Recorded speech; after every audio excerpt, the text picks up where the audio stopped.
નમસ્તે મિત્રો, GK quiz સોલ્યુશનમાં નવું જાણવા જેવું.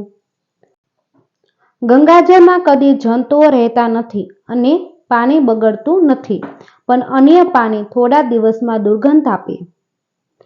બીજું, અમરનાથમાં બરફથી શિવલિંગ આપમેળે બને છે. જગન્નાથ મંદિરનો ધ્વજ હંમેશા પવનની વિરુદ્ધ દિશામાં ફરકે છે. તનોટ માતાજીના મંદિર પર બોમ્બ પડ્યા છતાં કોઈ નુકસાન થયું નથી. કેદારનાથ દુર્ઘટનામાં મંદિર અખંડિત રહ્યો, આસપાસ બધું નાશ પામ્યું. શ્રી કૃષ્ણ આજે પણ વૃંદાવનમાં નિવાસ કરે છે. ગઢડા ગોપીનાથજી મહારાજ હાલમાં પરચા પૂરે છે. હનુમાનજીને આજે પણ સંજીવની શક્તિ ધરાવતા માનવામાં આવે છે.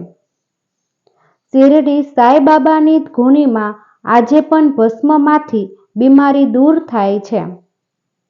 અયોધ્યા રાજભૂમિ પર થયેલા તબક્કાવાર ખોદકામમાં મંદિરના અવશેષો આવ્યા. સોમનાથ મંદિર પર અનેકવાર આક્રમણ થયા છતાં મંદિર પુનઃ ઊભું છે. સારંગપુર કષ્ટભંજન દેવ હાજરા હજુર છે. મિત્રો, તમને મારો વિડીયો પસંદ આવે તો લાઈક કરો, શેર કરો અને મારી ચેનલમાં નવા હોય તો ચેનલને સબસ્ક્રાઈબ કરો.